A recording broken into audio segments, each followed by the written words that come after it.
Hey guys, so anybody that watched my video review of these new Igear Seekers the other day will have noticed that I missed out a big chunk of my video where I transform these guys back from plane into robot mode. Apologies for that, but here is the update of that where I transform him back into plane into robot. And if you haven't watched the full review, then go and have a look at that.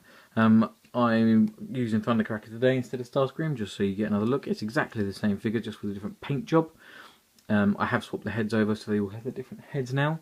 If you guys are interested in seeing all the different Seekers, I can do the reviews of them. I didn't see the point personally, because they are the same mould, just with slight differences.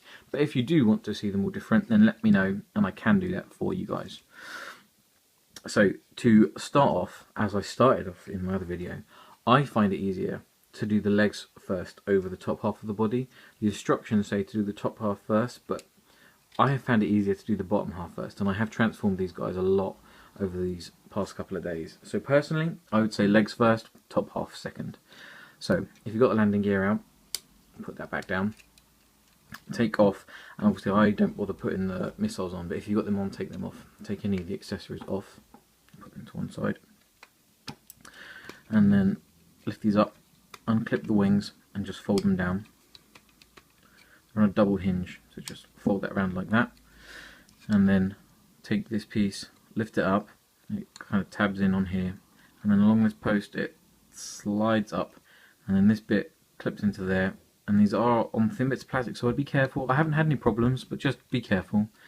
And then it slides up and in to there, and then you want to come under here and just wiggle it, and it will pop. There's a little post into that hole, and then on the other side, and pop it up and loosen these up, and then pull the whole leg assembly down like that. It is quite stiff, but that's good. Pull it down and separate the legs. Come back to these bits, and they're on like a double.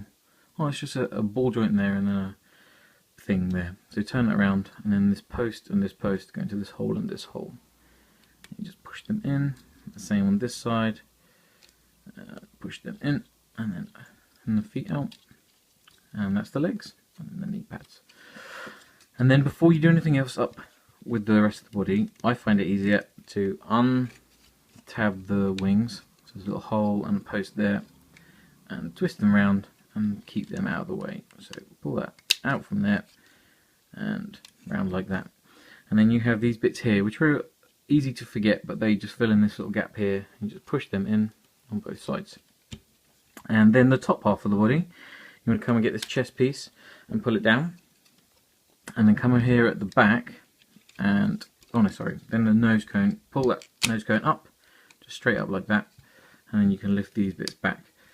Now, the arms are a bit tricky, and the way I found the best way to do it is to fold one piece down to transform the forearm, and leave one piece like that, and then that leaves just about enough clearance to get them both through, because if you try and do one at a time, it doesn't work quite well. So you do it like that, and this is a bit scary. You do it like this, and then just force it through. Just yam them both through. The plastic's tough enough. Be careful, obviously, but just push them both through, and they come through, and it's okay. And then you saw me transform this one, and this bit goes into there. So you see the hinge there, down and around and into there, and then that's the arms.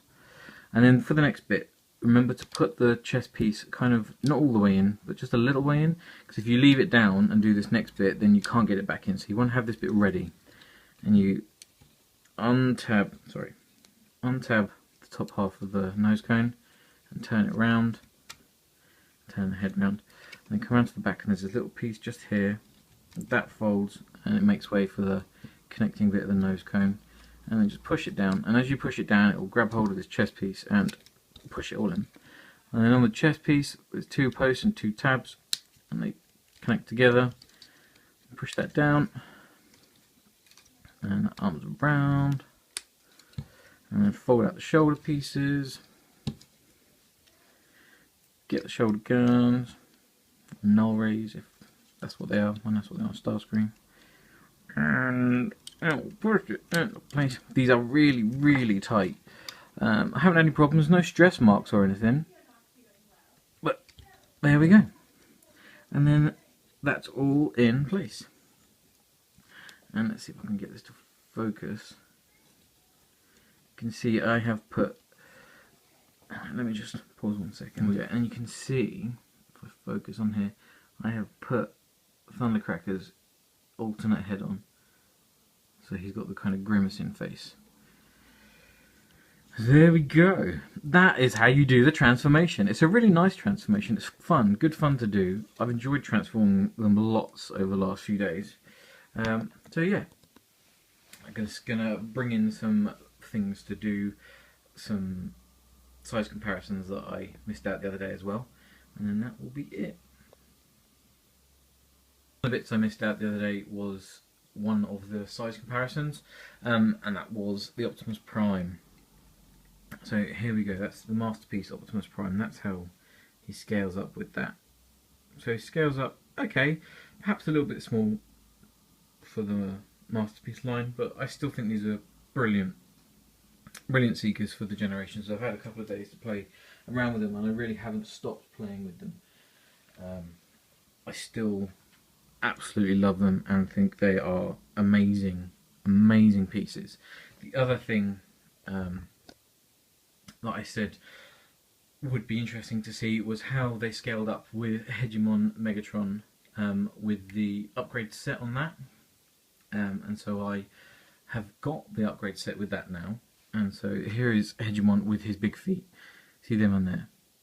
So I got that.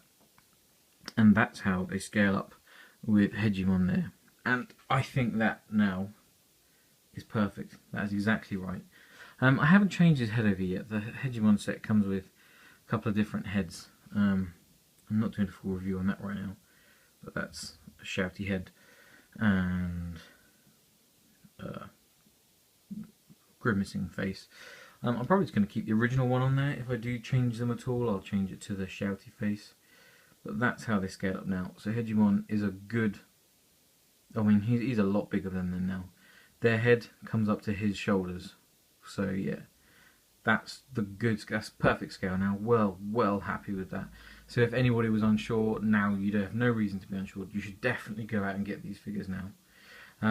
So yeah, that's I think all I need to do for today. Just a quick little update from the transformation back into the robot and to show you how they look with Hegemon with his big feet on. So get the Seekers and get the Hegemon upgrade kit because it makes a hell of a difference. He looks much better now. So yeah, thanks for watching guys and goodbye.